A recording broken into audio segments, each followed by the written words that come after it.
Hi everybody, this is a quick tutorial video on how to access the instructor feedback.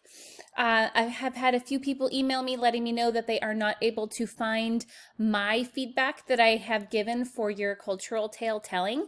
So in case you're not able to find it, here is what you do. You want to click on the Flipgrid. And then you will find your telling. So Elizabeth, I'm just going to use yours. We're going to click on your telling. Hey everybody. And then you will click right here, feedback. And under that feedback tab, you will see that I have left you a video. And then you'll play the video. This is private feedback. It's not feedback that is posted on the main grid.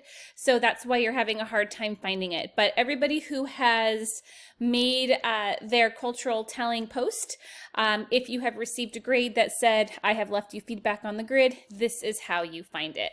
Okay, if you have any questions, please email me. Thank you.